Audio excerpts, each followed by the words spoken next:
Gold, trusted gold buyers. మీరు తాకట్టు పెట్టిన బంగారాన్ని విడిపించి ఈ రోజు ఉన్న మార్కెట్ ధరకు కొనబడను. నేపాల్లో ఒక్కసారిగా ఆకస్మిక వరదలు సంభవించాయి. ఈ మెరుపు వరదలతో ఉత్తర నేపాల్ ప్రాంతం మొత్తం కూడా ఒక్కసారిగా అతలకుతలం అయిపోయింది. ఒక్కసారి ఆ దృశ్యాలు చూస్తుంటే నిజంగా ఒళ్ళు గగురు పరిచేటువంటి దృశ్యాలు. మొత్తం ఎక్కడికక్కడ అక్కడ ఉన్నటువంటి ఇళ్ళు కావచ్చు, అక్కడ రోడ్లు కావచ్చు, గ్రామాలు పూర్తిగా తుడిచిపెట్టుకుపోయినటువంటి పరిస్థితి కనిపిస్తుంది. ఒకసారి దృశ్యాల్లో కూడా మీకు చూపిస్తాను. కార్లు అన్నీ కూడా ఏ విధంగా కొట్టుకుపోతున్నాయి ఇక్కడ మీరు చూడండి. ఒక్కసారిగా కొండ ప్రాంతంలో వచ్చినటువంటి ఈ ఆకస్మిక వరదలతో అక్కడ ఉన్నటువంటి ఇళ్ళు, కార్లు, ఇతర సామాగ్రి, తర్వాత అక్కడ ఉన్నటువంటి బ్రిడ్జ్లు కావచ్చు, ప్రాజెక్టులు మొత్తం కూడా తుడిచిపెట్టుకుపోయినాయి. మనకి ఇప్పటి వరకు అందుతున్నటువంటి సమాచారం మేరకు దాదాపు 7 మృతదేహాలను అక్కడ ఆర్మీ బయటకు తీసింది. కొన్ని వందల మంది ఈ వరదల్లో కొట్టుకుపోయినట్టుగా తెలుస్తోంది. ముఖ్యంగా నేపాల్, ఉత్తర నేపాల్లో రసువా అనే ఒక జిల్లా ఉంది. రసువా జిల్లాలో వచ్చినటువంటి ఈ ఆకస్మిక వరదలతో పూర్తిగా కొన్ని గ్రామాలు అంటే వాటికి స్వరూపాలు కూడా పూర్తిగా మారిపోయినాయి. అసలు ఇక్కడ గ్రామం ఉండేదా అన్నట్టుగా పరిస్థితి మారిపోయింది. చూడండి, అంటే ఎగువ నుంచి వస్తున్నటువంటి ఈ వరద ఉధృతికి ఏ విధంగా అక్కడ మొత్తం కూడా కొట్టుకుపోతున్నాయో స్క్రీన్ మీద దృశ్యాలు చూస్తే మీకు అర్థమవుతోంది. రసువా జిల్లాలో ఉన్నటువంటి ప్రస్తుత పరిస్థితి బుధవారం ఉదయం ఇక్కడ వచ్చింది. అయితే అక్కడ బోటెకోషి అని చెప్పి నది ఉంటుంది. ఆ బోటెకోషి నది ఉధృత రూపం దాల్చడంతో ఈరోజు ఉదయం ఒక్కసారిగా ఆ ప్రవాహం అనేది పెరిగి మొత్తం ఊళ్ళలోకి వచ్చేయడంతో చాలా వరకు ఇబ్బంది పడ్డ పరిస్థితుంది. ఒక్కసారి మీరు పైనుంచి వీడియో తీశాడు ఒక వ్యక్తి. ఒక్కసారి మీరు చూడండి, ఇక్కడ బ్రిడ్జ్ ఏ విధంగా ఉంది, దానికి ఇక్కడ పైనుంచి ఏ విధంగా వరద వస్తుంది, వరద ఉధృతి గంటకి ఎట్లా పెరుగుతుంది, నిమిషానికి ఎట్లా పెరుగుతుంది చూడండి. ఈ బ్రిడ్జ్ కూడా కొట్టుకుపోతుంది. ఈ చుట్టుపక్కల ఉన్నటువంటి ఆ ఇళ్ళు కూడా పూర్తిగా చూడండి అన్నీ కూలిపోతాయి. అన్నీ ఇట్లా కూలిపోయి ఈ బ్రిడ్జ్ కూడా కొట్టుకుపోయి అక్కడ పూర్తిగా ఈ వరద ఉధృతికి చూడండి బ్రిడ్జ్ ఏ విధంగా కొట్టుకుపోయిందో చూడండి. అట్లా దానికి ఆనుకుని ఉన్నటువంటి ఇళ్ళు, పెద్ద బిల్డింగులు కూడా మొత్తం కూలిపోయి అందులో ఉంటున్న వాళ్ళు కూడా ఈ వరదలో కొట్టుకుపోయినటువంటి పరిస్థితి ఉంది. కొన్ని వందల మంది ఈ వరద ప్రవాహంలో కొట్టుకుపోయినట్టుగా తెలుస్తుంది. యాక్చువల్గా ఇవి వర్షాల వల్ల వచ్చినటువంటి వరద కాదు, ఏదో భారీగా వర్షాలు పడి ఆ వరదల వల్ల వచ్చినటువంటి ఇది కాదు. అయితే ఇది కొండ ప్రాంతంలో ఉంది. అక్కడ హిమానీ నద ప్రవాహం వల్ల అంటే ఆ కొండలో ఉన్నటువంటి మంచు ఒక్కసారిగా కరిగి విస్ఫోటనమయ్యి ఈ విధంగా సమీప గ్రామాల్లోకి వచ్చేస్తుంది. బోటెకోషి నదిలోకి ఆ ప్రవాహం పెరిగి దాని తీవ్రత ఈ గ్రామాల మీద పడిందన్నట్టుగా తెలుస్తోంది. వాతావరణ శాఖ అధికారులు అయితే చాలా క్లియర్గా చెప్తున్నారు, ఇది వర్షాల వల్ల వచ్చినటువంటి వరద ప్రవాహం కాదు, దీనికి ఇంకా వేరే కారణాలు ఏమున్నాయన్నది కూడా ప్రస్తుతం అధికారులు విశ్లేషిస్తున్నటువంటి పరిస్థితి. గతంలో కూడా ఈ విధంగా ఉధృతంగా ప్రవాహం వచ్చి చాలామంది చనిపోయారు. కానీ ఇప్పుడు దానికి అంతకు మించి అన్నట్టుగా పెద్ద ఎత్తున ఇక్కడ వరద వచ్చింది. మొత్తం కూడా ఎక్కడికక్కడ కొట్టుకుపోతున్నటువంటి పరిస్థితి కనిపిస్తుంది. నేపాల్ ప్రధాని బాలన్ షా ప్రస్తుతం అత్యవసర సమావేశం అనేది ఏర్పాటు చేశారు. స్థానికంగా ఉన్నటువంటి అధికారులతో ప్రతి గంటకి అప్డేట్స్ తెలుసుకుంటూ మాట్లాడుతున్నారు. ఆర్మీకి చాలా క్లియర్గా ఇన్స్ట్రక్షన్స్ ఇచ్చారు. ప్రస్తుతం ఆ గ్రామాల్లో ఆర్మీ పూర్తిగా, ఎందుకంటే వాళ్ళకు కూడా రెస్క్యూ చేయడం కష్టమైపోతుంది. ఎందుకంటే ఈ రసువా జిల్లాలో ఉన్నటువంటి ఈ గ్రామాలు, ఈ ప్రభావిత ప్రాంతం వరద వచ్చింది, ఆ ప్రాంతంలో మొత్తం చుట్టూ కొండలే ఉంటాయి. ఆ కొండ ప్రాంతాల్లో అంతా మట్టి, రాళ్ళు, కొండకి ఇరువైపులా పెద్ద బండరాళ్ళు ఇవి ఉండటం చేత ఆర్మీ కూడా వెంటనే అక్కడ రియాక్ట్ అయ్యి రెస్క్యూ చేయలేనటువంటి పరిస్థితి ఉంది.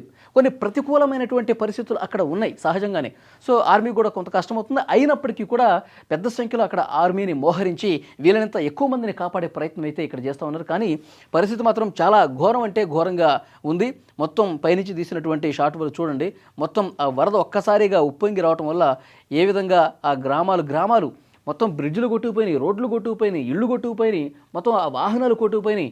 అసలు ఉండటానికి వీల్లేని పరిస్థితుల్లో కొన్ని గ్రామాలు తుడిచిపెట్టుకుపోయినటువంటి పరిస్థితి ఉంది. అక్కడ ఇళ్లలో ఉన్నటువంటి కొన్ని వందల మంది ఆల్రెడీ వరదలో కొట్టుకుపోయారంటే వాళ్ళు అసలు బతుకున్నారో లేదో కూడా తెలియని పరిస్థితుంది.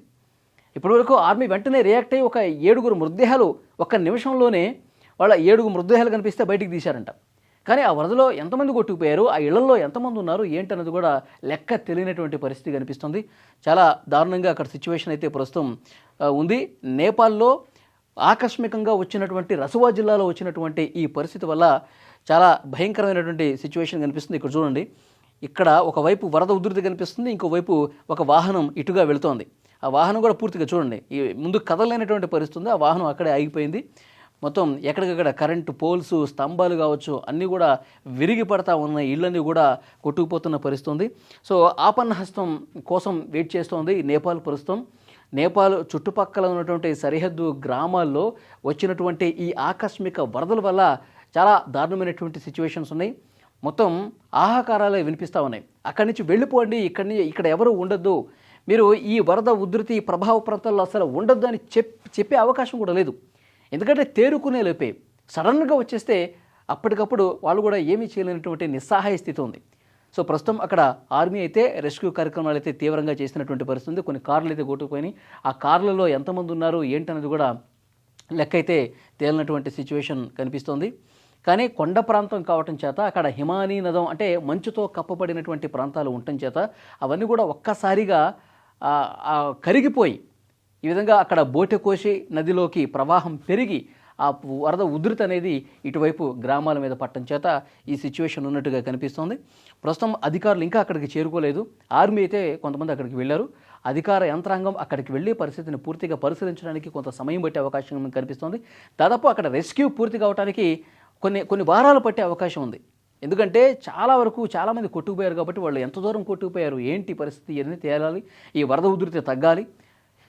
కాబట్టి కొంత టైం పట్టే అవకాశం అయితే కనిపిస్తుంది. చాలా ఒక భయంకరమైనటువంటి సిచ్యువేషన్ నేపాల్లో ప్రస్తుతం కనిపిస్తుంది. ముఖ్యంగా రసువా జిల్లా గతంలో కూడా ఒకసారి ఇదే విధమైనటువంటి వరద రావటం చేత 10 మంది చనిపోయారు గతంలో. సో ఇప్పుడు ఈ సంఖ్య వందల్లో ఉండే అవకాశం కనిపిస్తోంది. కొన్ని వందల మంది. ఎందుకంటే ఇళ్లలో తమ పనులు తాము చేసుకోవడానికి ఉంటారు. చూడండి, ఇక్కడ ఈ బిల్డింగ్స్ అన్నీ ఉన్నాయా, ఆల్రెడీ అందులో మనుషులు ఉన్నారు.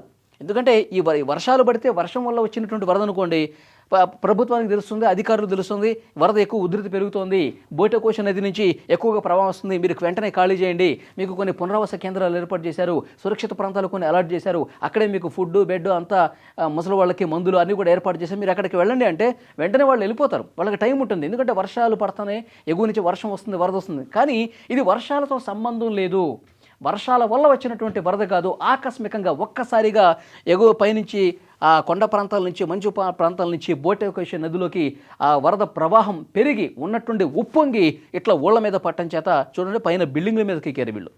బిల్డింగ్ల మీదకి వెళ్ళి వాళ్ళు వీడియోలు తీస్తూ ఉన్నారు.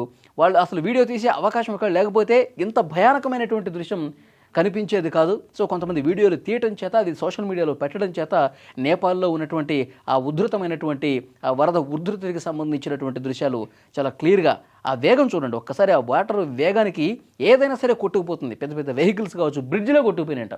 వాటర్కి సంబంధించిన ప్రాజెక్టులు కొన్ని పూర్తిగా శిథిలమైపోయినటువంటి పరిస్థితి ఉంది. ఎందుకంటే అక్కడ అంతా కొండలు బండలు రాళ్ళు కాబట్టి ఆ కొండరాళ్లతో సహా వేగంగా రాళ్ళు టప్ మన కొట్టేసరికి ఎక్కడికక్కడ అన్నీ కూడా విరిగిపోతున్నాయి. పోల్స్ కూడా విరిగిపోయి, తీగలు కూడా విరిగిపోయి పడిపోయి చుట్టుపక్కల ఉన్న ఇళ్లను మొత్తం కూడా ఊడ్చుకుంటూ తీసుకుపోతుందంటే చాలా భయంకరమైనటువంటి పరిస్థితులు నేపాల్లో ప్రస్తుతం కనిపిస్తున్నాయి. కొన్ని వందల మంది అని చెప్పి ప్రాథమికంగా సమాచారం వస్తుంది. వాటర్లో కొట్టుకుపోయిన వాళ్ళు, ఆ వరదలో కొట్టుకుపోయిన వాళ్ళు. సో వాళ్ళకి సంబంధించిన సమాచారం, ఎందుకంటే వాళ్ళకి సంబంధించిన బంధువులు అధికారుల దగ్గరికి వచ్చి మాకు హెల్ప్ చేయండి, మా వాళ్ళు కనిపించట్లేదంటే అప్పుడు లెక్క తేలే అవకాశం ఉంది. ఎంతమంది కనిపించట్లేదు, ఎంతమంది వరదలో ఉన్నారు, వాళ్ళు ప్రాణాలతో ఉన్నారా లేదనడానికి కొంత సమయం పట్టే అవకాశం కనిపిస్తుంది. ఆర్మీ అయితే ఇప్పటికే చాలామంది చేరుకున్నారు. సో ఆ ఆర్మీ సిబ్బంది కూడా ఇప్పుడు పునరావాస కేంద్రాలు ఏర్పాటు చేసే ప్రయత్నం ఇక్కడ జరుగుతుంది. రెస్క్యూ ఆపరేషన్ అయితే ఇంకా ఒక 2-3 రోజుల పాటు కొనసాగే అవకాశం అయితే కనిపిస్తుంది. ఈ వరద ఉధృతి ఇంకా తగ్గలేదు. మనకు వస్తున్నటువంటి ఇన్ఫర్మేషన్, ఆ బోటెకోషి నది ప్రవాహ ఉధృతి ఇంకా తగ్గలేదు. కాబట్టి ఆ రసువా జిల్లాలో ఉన్నటువంటి ఈ వరద ప్రభావిత ప్రాంతాల ప్రజలు ఇంకా అప్రమత్తంగా ఉండండి. వీలైనంత వరకు దూరంగా వెళ్ళండి, వీలైనంత వరకు మీరు దూర ప్రాంతాలకు వెళ్ళి మీ ప్రాణాలు రక్షించుకోండి అని చెప్పి అక్కడ రెస్క్యూ చేస్తున్నటువంటి ఆర్మీ అధికార యంత్రాంగం చెప్తున్నటువంటి పరిస్థితి ఉంది. సో ఎప్పటికప్పుడు ప్రధాని బాలన్ షా కూడా పరిస్థితిని సమీక్షిస్తూ ఉన్నారు, అంచనా వేస్తూ ఉన్నారు. చూడండి, పైనుంచి తీసినటువంటి ఈ షాటు అంటే వరద ఏ విధంగా దూసుకొస్తుందో కూడా దాన్ని బట్టి మనకి అర్థమవుతుంది. సో డెఫినెట్గా ఇంకా రెస్క్యూ ఉధృతంగా జరిగి ఎవరైనా ఇంకా వరదలో చిక్కుంటే వాళ్ళని ఆర్మీ కాపాడాలని చెప్పి అక్కడ అందరూ కూడా కోరుతూ ఉన్నారు. అక్కడ ప్రజల్లో ఒక ట్రామా అనేది కనిపిస్తోంది, ఒక ప్యానిక్ గురైనటువంటి సిచ్యువేషన్ ఒక్కసారిగా రావటం చేత. సో అక్కడ సహాయ కార్యక్రమాలు ఇంకా ముమ్మరంగా జరుగుతున్నాయి.